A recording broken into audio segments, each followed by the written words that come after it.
दोस्तों इसके ऊपर भी स्टार लगा लेना क्योंकि ये पर्टिकुलर एक स्कीम कवर करूंगा। ये ऐसी स्कीम है जो कि आने वाले टाइम में और अच्छे से आप लोगों को कई सारे फायदे पहुंचाती हुई नजर आएगी और इस स्कीम के बारे में लिखा जाए कि भाई ये स्कीम कैसी है, कैसे सोसाइटी में इंपैक्ट डालती है। तो उससे रिलेटेड भी आप लोग एक अच्छा आंसर भी लिख सकते हैं क्योंकि अक्सर इस स्कीम के बारे में मेंस के आंसर भी लिखने के लिए आ जाते हैं। याद रखने ना, संविधान के 7वें शेड्यूल में जब आप लोग जाकर डुबकी लगाते हो तो वहां पर आप लोगों को 3 लिस्ट अपने हाथ में निकाल कर लेकर आते हो। एक है यूनियन लिस्ट, एक है स्टेट लिस्ट और एक है कॉन्करेंट लिस्ट। बेनिफिशियरी है वो अवेल करेगा free hospital treatment up to 5 lakh, जो कि मैंने बताया इसका है।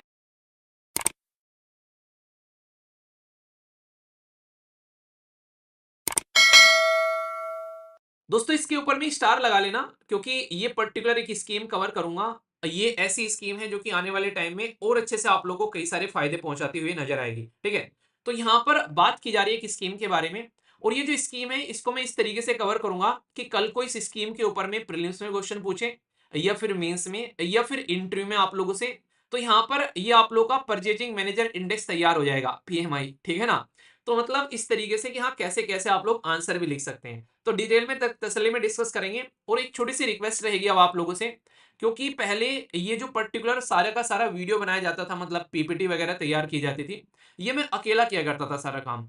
अब यहाँ पर टीम भी लगने लगी है, तो टीम लगने लगी है तो वो आप लोगों से एक्सपेक्ट करती है कि यार आप लोग जो भी आप लोगों को पढ़ाया जाता है उस पर फीडबैक जरूर दिया करो, क्योंकि अगर आप लोग उनके बारे में अच्छा फीडबैक दोगे, कमेंट बॉक्स में 2 बातें लिख दोगे, तो उससे उनको भी लगेगा कि हाँ यार हमारी मेहनत काम आ रही है। क्योंकि एक तरीके से आप लोग समझ सकते हैं, तो फीडबैक जरूर दिया करो अपना अच्छा, क्योंकि बहुत मेहनत लग जाती है यार। ठीक है, वरना नॉर्मली आप लोग समझ सकते हैं बिना पीपीटी बनाए तो पढ़ाने में कुछ ज्यादा नहीं रहता है, बस उठा के चिपका के कर दिया जरा सी देर में काम।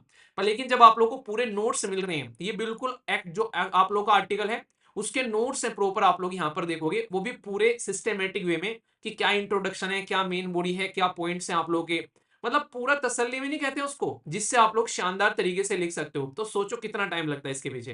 तो इसलिए चीजों को थोड़ा सा अप्रिशिएट कर दिया करो, फीडबैक दे दिया करो। अब ये आप लोगों की रेस्पॉन्सिबिलिटी है, टीम आप लोगों के लिए रेगुलर काम करेगी, तो वो आप लोगों के लिए मैं काम करवाऊंगा, टीम से मिलकर हम लोग काम करेंगे। बाकी फीडबैक देना ये आप लोगों को याद रखना है, ये मैं याद नहीं दिलाऊंगा। ठीक है, तो ये आप लोग याद रखिए, क्वालिटी मेंटेन करना ये मेरा काम है टीम के साथ मिलकर। ठीक है, तो मैं आशा करता हूं आप लोग इसको अच्छे से एंजॉय करोगे और फीडबैक जरूर दोगे। ठीक है, यहाँ पर बात की जा रही है आयुष्मान भारत प्रधानमंत्री जन आरोग्य योजना के बारे में। तो एक स्कीम भी कवर होगी और इस स्कीम के बारे में लिखा जाए कि भाई ये स्कीम कैसी है, कैसे सोसाइटी में इंपैक्ट डालती है। तो उससे रिलेटेड भी आप लोग एक अच्छा आंसर भी लिख सकते हैं क्योंकि अक्सर इस स्कीम के बारे में मेंस के आंसर भी लिखने के लिए आ जाते हैं। तो यहाँ पर डिटेल में नोट्स देखेंगे। तो इंट्रोडक्शन में क्या है कि पीएमजेएवाई, तो सबसे पहले तो फुल फॉर्म ही आप लोगों को पता होना चाहिए। अक्सर आप लोग फुल फॉर्म जो है वो इग्नोर कर देते हैं और फिर जब वहां पर फुल फॉर्म आती है लिखी हुई, तो आप लोगों को ये लगता है यार ये क्या आ गया। और अभी एग्जामिनर इस चीज को समझने लगे हैं कि जिस बच्चे को फुल फॉर्म ही नहीं पता है यार वो क्या ही करेगा, तो वो इस चीज को लेकर क्या करते हैं, कई बार फुल फॉर्म नहीं लिखते हैं, शॉर्ट फॉर्म लिख देते हैं। तो इसीलिए फुल फॉर्म और शॉर्ट फॉर्म आप लोगों को पता होना चाहिए। और एक छोटी सी बात और बोलना चाहूंगा, जब भी एग्जाम में आप लोग लिखा करें ना, जैसे एग्जाम में आप लोग आंसर राइटिंग में आप लोग क्या करते हैं, बच्चा पूछ रहा था कि सर फुल फॉर्म लिखा करें या शॉर्ट फॉर्म लिख के चल जाएगा। जैसे आप लोगों ने जैसे स्टार्टिंग में जब आप लोग लिखो कहीं इंट्रोडक्शन में या फिर स्टार्टिंग में जब भी कोई शब्द यूज करना हो, जैसे मान लीजिए पहली बार आप लोगों ने लिखा प्रधानमंत्री, ये बेसिकली आप लोगों ने लिखा आयुष्मान भारत प्रधानमंत्री जन आरोग्य योजना। तो यहां पर अगर आप लोगों ने पहली बार जो लिखा ये पर्टिकुलर पूरा नाम, उसको ब्रैकेट में शॉर्ट फॉर्म में लिख दीजिए एक बार में, और फिर आगे वो शॉर्ट फॉर्म यूज कर लीजिए। यानी कि उनको भी पता होना चाहिए, ये मान के चलो कि सामने एक बच्चा है जो आप लोग की कॉपी चेक कर रहे हैं, ये मत सोचो कि कोई बहुत ही एक ज्ञानवान आदमी चेक कर रहा है। तो वो एक्सपेक्ट करते हैं कि आप लोग बिल्कुल फाउंडेशन से बेसिक से लेकर चलोगे, तो ये आप लोग की रेस्पॉन्सिबिलिटी है। तो पहले स्टार्टिंग में पूरा नाम लिख दो, और पूरा नाम लिखने के बाद में फिर आप लोग उसमें चाहे तो आप लोग ये थोड़ा सा कट कर सकते हैं इस तरीके से कि आप फिर शॉर्ट में आप लोग लिख दो, एटलीस्ट स्टार्टिंग में पूरा आप लोगों को बताना है। ठीक है, सबसे पहले इस स्कीम को मैं थोड़ा सा डिटेल में बता देता हूँ, फिर ये आर्टिकल के बारे में आप लोगों से डिस्कस करूंगा। ये जो पर्टिकुलर स्कीम है जिसको बोलते हैं आयुष्मान भारत प्रधानमंत्री आरोग्य योजना, हमारे देश के अंदर में ये बेसिकली लॉन्च की गई थी 2018 में, आयुष्मान भारत स्कीम के नाम से। और बेसिकली 2017 में हमारे देश के अंदर में एक पॉलिसी लेकर आई गई थी जिसको बोलते हैं national health policy. National health policy 2017 में लेकर आई गई थी। नेशनल एजुकेशन पॉलिसी कब लेकर आई गई थी आप लोग बताइए। नेशनल हेल्थ पॉलिसी में ये फोकस था कि हम लोग जैसे बात करते हैं यूनिवर्सल बेसिक इनकम के बारे में, कि हर एक भारतीय के हाथ में कुछ ना कुछ पैसा होना चाहिए ताकि बेसिक अपनी रिक्वायरमेंट पूरी कर सके, खाना पीना एजुकेशन ये दवाइयां। ठीक है, पर लेकिन सेम कंडीशन में आप लोगों को देखने को मिलेगा यूनिवर्सल हेल्थ कवरेज, यानी कि हर एक इंसान को एक अफोर्डेबल, एक ऐसा इलाज मिल जाए जिसके चलते यहाँ पर उसको दर दर की ठोकरें ना खानी पड़े। तो ये स्कीम इतनी बड़ी है कि इसको इंटरनेशनल लेवल पर बड़ी बड़ी ऑर्गेनाइजेशन जो है, जैसे वर्ल्ड बैंक हो गया, उनके द्वारा भी इसको बहुत ही अप्रिशिएट किया गया, क्योंकि दुनिया में सबसे ज्यादा कवर करने वाली लोगों को ये स्कीम है। इसके बारे में याद रखना कि 10 करोड़ ये परिवार को कवर करती है, और ये मान के चलती है कि एक परिवार में 5 लोग तो होंगे ही होंगे। तो इसका मतलब है कि 50 करोड़ लोगों को कवर करती है। देश की पॉपुलेशन लगभग 140 करोड़ है, तो ये लगा के चलो कि 1/3 देश को ये कवर करती है, इतनी बड़ी स्कीम है। और भारत दुनिया में सबसे जो है पॉपुलेशन वाला देश है। ये स्कीम लॉन्च की गई 2018 में, जब नेशनल हेल्थ पॉलिसी में रिकमेंडेशन दिया गया कि वर्ल्ड की लार्जेस्ट एक एश्योरेंस देने वाली स्कीम हमारे सामने निकल कर आती है, जिसका नाम रखा गया पीएमजेएवाई, यानी कि आयुष्मान भारत प्रधानमंत्री जन आरोग्य योजना। तो आयुष्मान भारत जन आरोग्य योजना, प्रधानमंत्री जन आरोग्य योजना, या आयुष्मान भारत प्रधानमंत्री जन आरोग्य योजना, कोई भी नाम आप लोगों को देखने को मिले घुमा फिराकर, वो इसी स्कीम के बारे में बात कर रहा है, तो इसलिए कंफ्यूज आना तो आप लोगों को नहीं है। ठीक है। इसको इंप्लीमेंट किसके द्वारा किया जाता है? इंप्लीमेंट किया जाता है इस पर्टिकुलर स्कीम को नेशनल जो हेल्थ ऑथोरिटी है, एनएचएआई, उसके द्वारा। हमारे देश के अंदर में आप लोगों को हेल्थ की सर्विस प्रोवाइड करवाना ये किसकी रेस्पॉन्सिबिलिटी है? अगर मैं आप लोगों से बोलूं, सेंट्रल गवर्नमेंट की रेस्पॉन्सिबिलिटी है या फिर स्टेट गवर्नमेंट की या फिर दोनों की? तो ये याद रखने ना, संविधान के 7वें शेड्यूल में जब आप लोग जाकर डुबकी लगाते हो, तो वहां पर आप लोगों को 3 लिस्ट अपने हाथ में निकाल कर लेकर आते हो। एक है यूनियन लिस्ट, एक है स्टेट लिस्ट, और एक है कॉन्करेंट लिस्ट। यूनियन लिस्ट केंद्र की सूची जिसमें केंद्र कानून बनाता है, राज्य लिस्ट राज्य की सूची जिसमें राज्य कानून बनाता है, और कॉन्करेंट लिस्ट ऐसी जिसमें दोनों कानून बनाते हैं। तो हेल्थ का जो टॉपिक है वो रखा गया है स्टेट लिस्ट के अंदर में। तो इसलिए ये जो स्कीम है, इससे आप लोग समझ सकते हैं, अगर बेसिक आप लोग का तैयार होगा, तो ये स्कीम एक सेंट्रल स्पॉन्सर्ड स्कीम है, यानी कि सेंट्रल गवर्नमेंट और स्टेट गवर्नमेंट मिलकर काम करती है इस पर्टिकुलर स्कीम के अंदर में। ठीक है। तो ये आप लोग के सामने बिल्कुल बेसिक हो गया, और इसमें सरकार और प्राइवेट दोनों मिलकर काम करते हैं ताकि ज्यादा से ज्यादा लोगों तक ये फैसिलिटी पहुंचाई जा सके। तो ये तो हो गया बेसिक इसके बारे में। अभी इसका एक्सपेंशन किया जा रहा है इस पर्टिकुलर स्कीम का। ये जो इंश्योरेंस इसकी एक तरीके की इंश्योरेंस स्कीम है, जो कि यूनियन गवर्नमेंट के द्वारा आप लोगों को हेल्थ कवरेज प्रोवाइड कराती है, किसके लिए? जो इकोनॉमिकली वनरेबल सेक्शन है। यार इकोनॉमिकली वनरेबल सेक्शन मतलब कैसे चेक करेंगे? ये कोई इसके लिए वो है क्या थर्मामीटर की भाई इससे चेक कर लो इकोनॉमिकली वनरेबल है? जी हाँ, इसका थर्मामीटर है हमारे देश के अंदर में socio economic caste census. Socio economic जो कास्ट सेंसस है वो थर्मामीटर है 2011 वाला, जिसके बेसिस पर हम लोग ये डिसाइड करते हैं कि क्या ये सही है और क्या गलत है। ये जो स्कीम है ये इसीलिए लॉन्च की गई थी ताकि वो लोग जिनके पास में बीमारी का इलाज कराने के लिए पैसे नहीं है, एक गरीब तबका सोसाइटी का, उनको मेडिकल फैसिलिटी हम लोग प्रोवाइड करा सके। तो ये है इसका फाउंडेशन इस पर्टिकुलर स्कीम का। अभी क्यों न्यूज में आई है यहाँ पर? प्रधानमंत्री ने रोल आउट किया है यहाँ पर health coverage for the person aged 70 साल या फिर उससे अबोव, इसलिए यहाँ पर ये न्यूज में आ गई है। यानी कि 70 साल या फिर उससे ऊपर के इंसान की देख रेख कैसे करनी है, तो ये ऑल द सीनियर एज के लिए अवेलेबल रहेगी रिगार्डलेस देयर इनकम। मतलब क्या है? अब तक मैंने क्या बताया, छोटा सा डिफरेंस समझिएगा यहाँ पर। अभी मैंने आप लोगों को बताया कि ये सोशियो इकोनॉमिक कास्ट सेंसस के हिसाब से प्रोवाइड कराएगी ये स्कीम, कि भाई सोशियो इकोनॉमिक कास्ट सेंसस यानी कि गरीब तबका सोसाइटी का उसके लिए। पर इसके अंदर में अभी अब क्या बढ़ाया गया, चेंज क्या किया गया? तो सबसे बड़ी बात है जो चेंज करने वाली, जैसे मुद्रा योजना है, अगर मुद्रा योजना में आप लोग देखोगे तो उसमें 3 तरीके के लोन दिए जाते हैं। क्या आप लोगों को याद है? किस चीज को याद है एक बार बताइए। मैंने आप लोगों के लिए इसमें क्वेश्चन भी दिया था और आप लोगों को डिस्कस भी किया था ये टॉपिक पूरा।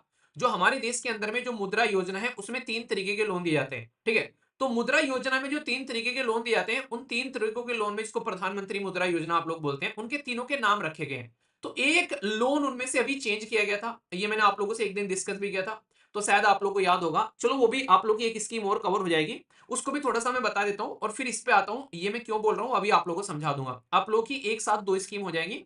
जिसने पढ़ रखी है अच्छी बात है, जिसने नहीं पढ़ रखी है उसका रिवीजन हो जाएगा। तो अभी मैं बात कर रहा हूं यहां पर मुद्रा योजना के बारे में। मुद्रा योजना की फुल फॉर्म क्या है उसको बोलते हैं, बेसिकली शॉर्ट फॉर्म में तो बोलते हैं PMMY। ठीक है। और फुल फॉर्म है इसकी प्रधानमंत्री मुद्रा योजना। 2015 में ये स्कीम लॉन्च की जाती है हमारे देश के अंदर में, और इसलिए लॉन्च की जाती है ताकि हमारे देश के अंदर में जो बिजनेस करना चाहते हैं उनको लोन प्रोवाइड कराया जा सके। और ये जो बिजनेस के लिए लोन होगा इसको इन्होंने 3 कैटेगरी में डिवाइड किया है, जिसके नाम दिए गए थे इनके द्वारा। ये जो कैटेगरी है, पहली कैटेगरी का नाम है शिशु। शिशु का मतलब यानी कि बच्चा अभी जस्ट पैदा हुआ है, जिसको यहाँ पर ये शिशु बोलते हैं। तो ये जो शिशु है यहाँ पर, इस शिशु को लोन दिया इन्होंने कि हाँ तुमको हम लोग 50,000 से नीचे नीचे का लोन देंगे, ठीक है। दूसरी जो है यहाँ पर इन्होंने बोल दिया इसको किशोर, KISHORE, ठीक है। तो किशोर बोल दिया, पेन कैसे कितना बढ़िया चल रहा है, क्या हो गया इसको किशोर, ठीक है। किशोर की जो है बेसिकली यहाँ पर यह 50,000 से लेके किसी इंसान को अगर 5 लाख तक का लोन चाहिए तो उसके लिए किशोर बोल दिया। तीसरा जो यहाँ पर इन्होंने लॉन्च किया था ये था तरुण। तरुण मतलब यानी कि थोड़ा सा और बड़ा। इसको इन्होंने 5 लाख से लेके 10 लाख तक का यहाँ पर इन्होंने लिमिट दी। तो अभी क्या किया गया है हमारे देश के अंदर में, ये लगा कि यार जो लोग ऑलरेडी लोन ले रहे हैं उनमें से कई सारे लोग ऐसे हैं जो लोन मार लेते हैं, और कई सारे लोग ऐसे हैं जो कि लोन और अच्छे से यहाँ पर एक अपना रिटर्न कर देते हैं, मानी उधार लेकर उल्टा दे दिया। तो यहाँ पर जो तरुण वाली कैटेगरी है उसको इन्होंने इस चीज के लिए एनालिसिस किया और बोला कि यार तरुण वाली कैटेगरी का जो 10 लाख हमने कैप रख रखी है इसको बढ़ाकर 20 लाख कर देते हैं। तो याद रखना ये स्टेटमेंट देकर क्वेश्चन पूछ लेंगे, कंफ्यूजन में आप लोगों को डाल देंगे जरा सी देर में। तो प्रधानमंत्री मुद्रा योजना में अभी जो यहाँ पर तरुण कैटेगरी में जो लोन है वो 10 से बढ़ाकर 20 लाख कर दिया है उन लोगों के लिए जिन्होंने पहला लोन लेकर रिटर्न कर दिया था सही सलामत अपना। समझ रहे हैं आप लोग यहाँ पर। तो इसलिए 3 कैटेगरी में कोई कैटेगरी चेंज नहीं की गई, ना पहली ना दूसरी, बस तीसरी कैटेगरी में लास्ट वाली लिमिट को चेंज करके 10 से 20 कर दिया गया। कल को क्वेश्चन पूछे तो इसको लेकर कंफ्यूजन में मत आ जाना। इंपॉर्टेंट स्कीम है, बहुत ज्यादा है उन लोगों के लिए जो कोई अपना बिजनेस काम धंधा करना चाहते हैं, तो उन लोगों के लिए स्कीम स्टार्ट की गई थी यहाँ पर। और यहाँ पर इसका बेसिक पर्पज ये था कि ज्यादा से ज्यादा लोग जो है जो बिजनेस स्टार्ट करने के बाद में ठप कर कर बंद कर कर बैठ जाते हैं, वो अपने बिजनेस को अच्छे से लेकर चलते रहे, ठीक है। तो ये चीज आप लोगों को यहाँ पर समझनी है। तो ये तो एक स्कीम मैंने कवर करा दी आप लोगों की पूरी, प्रधानमंत्री मुद्रा योजना।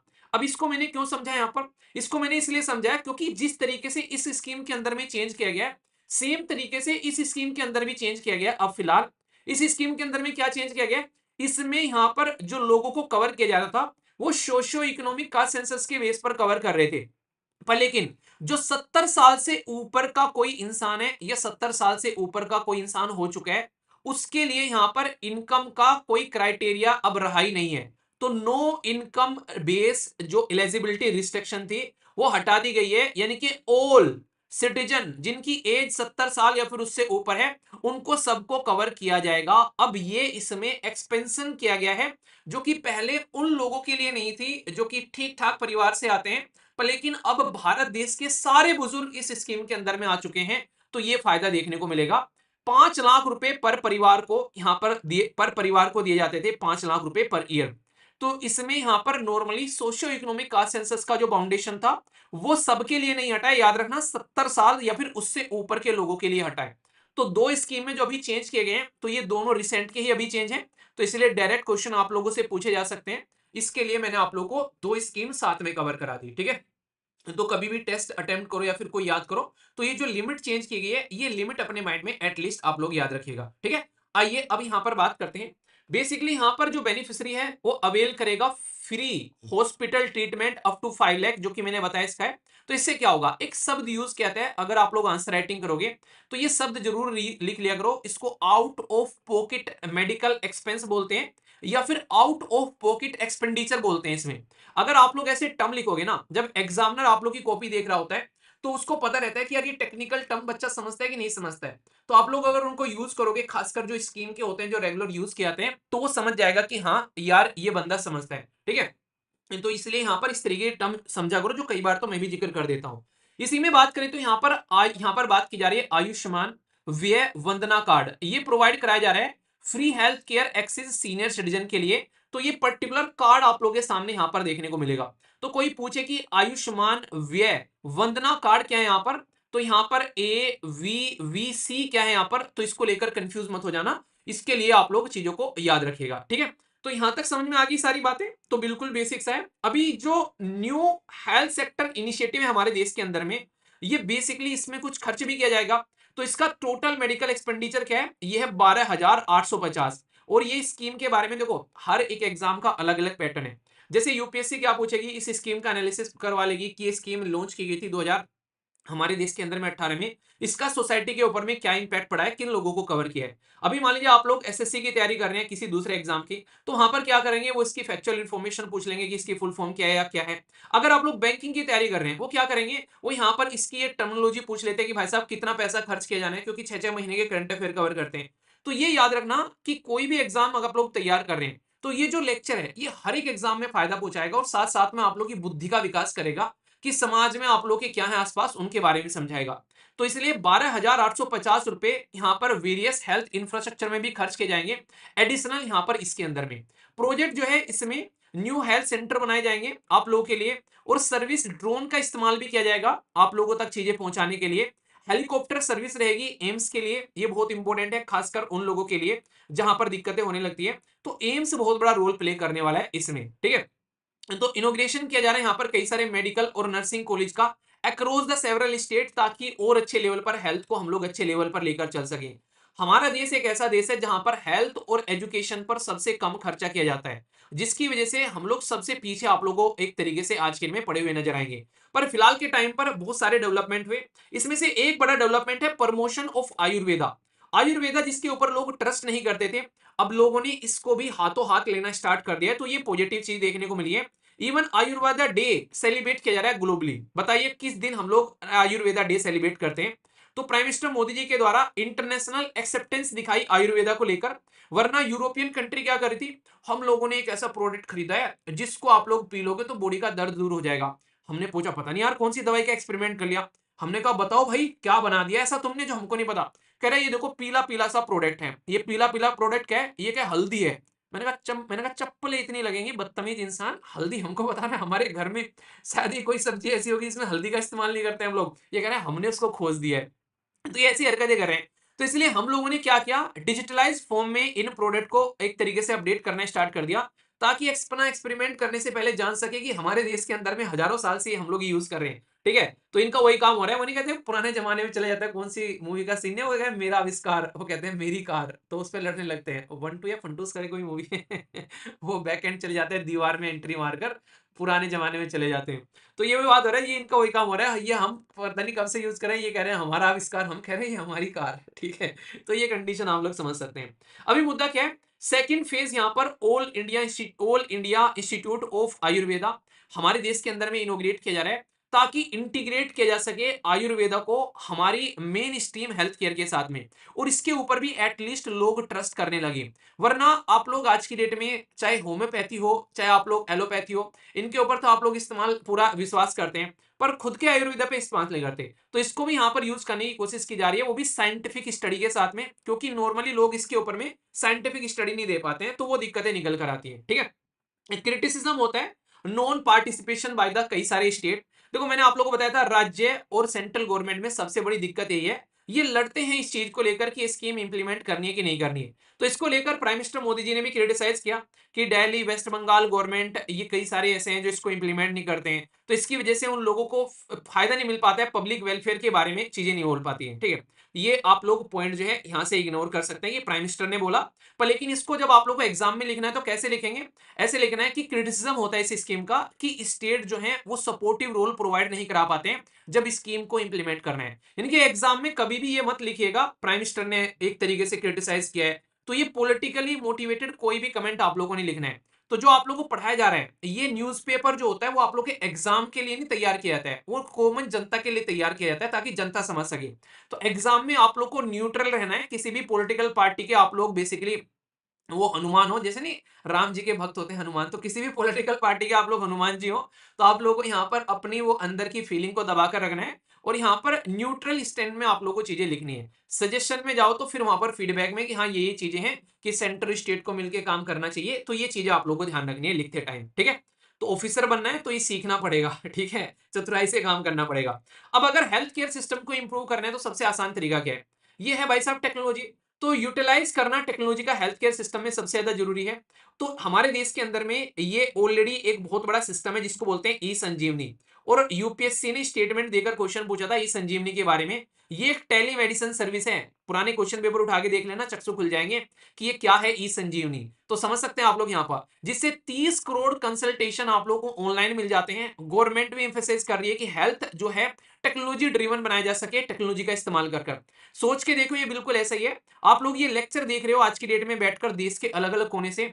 अगर आज कई सारे लोग ऐसे हैं जो कि यूएसए में बैठे हैं, कोई सऊदी अरेबिया में, कोई ईरान में कमेंट करते हैं सर हम यहाँ से देख रहे हैं लेक्चर, तो बाहर से बहुत सारे बच्चे लेक्चर देख रहे हैं, ठीक है। तो ये क्या है, ये है कहीं ना कहीं कि एक इंसान बैठकर किसी देश के एक कोने में कहां तक अपने एक तरीके से चीजों को पहुंचा सकता है। तो सेम हेल्थ के बारे में आप लोग बात कर सकते हैं। एक डॉक्टर जो कि काफी अच्छे से इलाज करता है, वो कितने लार्ज स्केल पर अपनी सर्विस को पहुंचा सकता है, तो ये टेक्नोलॉजी के थ्रू ही पॉसिबल हो पाता है। तो यहां पर गवर्नमेंट भी एडवांसमेंट करने की कोशिश कर रही है, सर्विलांस टेक्नोलॉजी के थ्रू कैसे हम लोग इनका इस्तेमाल करें, ठीक है। ये वाली लाइन जो है, जैसे हम लोग नॉर्मली एक तरीके से ना, जैसे हम लोग नॉर्मली कई बार इस्तेमाल करते हैं अपनी जो डिफेंस के अंदर में, तो सेम तरीके से आप लोग समझ सकते हैं। हालांकि ये जो लाइन है यहाँ पर, ये यहाँ की लाइन नहीं है, ये दूसरे आर्टिकल की लाइन है, ठीक है ना। जम्मू एंड कश्मीर वाला आर्टिकल था, ये यहाँ पर गलती से आ गई।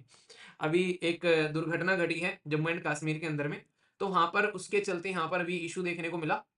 हमारे देश के अंदर में आज के में सबसे बड़ी समस्या यही निकल कर आती है कि भाई साहब कई बार बाहर से जो लोग होते हैं उनको देश में किसी को मारने के लिए अपने आप नहीं आना पड़ता है, बस हथियार भेज देते हैं। तो ये बड़ा एक दुर्घटना, एक बड़ी ही असमंजस वाली चीज हो जाती है यार, ठीक है, कि कैसे इसके साथ में डील करें। अभी कई सारे 3 मिलिटेंट हैं, उनको यहाँ पर अखनूर वाले एरिया में एनकाउंटर किया गया हमारी मिलिट्री के द्वारा। तो ये मतलब उनको ना, ये कई बार हमारे ही देश के लोगों को इस तरीके से तैयार करते हैं, मतलब उनको बहला फुसला कर, तो वो बड़ी दिक्कत वाली चीजें देखने को मिलती है, ठीक है। तो इसके ऊपर में काम करना है। चलिए, तो यहाँ पर यूटिलाइज करने टेक्नोलॉजी का इसके अंदर में, तो ये याद रखिएगा, तो हम लोग इसको इस्तेमाल कर सकते हैं ई संजीवनी के लिए। और दूसरा 5 पिलर यहाँ पर बताए गए हैं, ये 5 पिलर आप लोग याद रखना।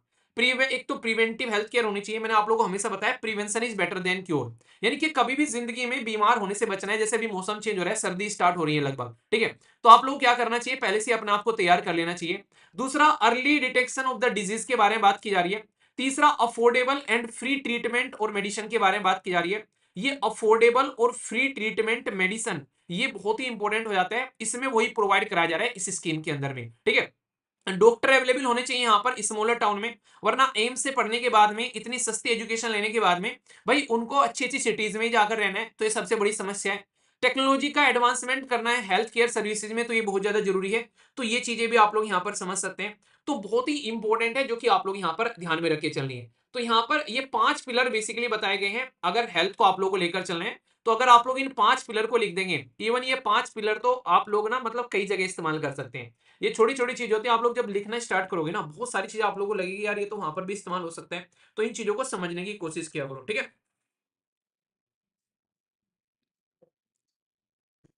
ओके, आगे बढ़ते हैं। यहाँ पर यहाँ पर additional health care basically project के बारे में बात की जा रही है, तो इसको लेकर आप लोग समझ सकते हैं कितना कितना खर्चा किया जा रहा है, ये सारी।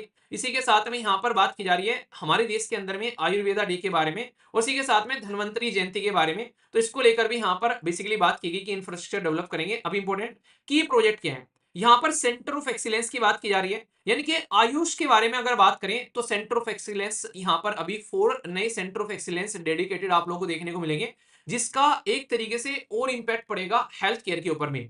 एम्स को बढ़ाया जा रहा है, पहले न्यू दिल्ली में एम्स था, अभी यहाँ पर ऋषिकेश, बिलासपुर और 5 अदर रीजनल एम्स की इंफ्रास्ट्रक्चर और फैसिलिटी बढ़ाई जा रही है।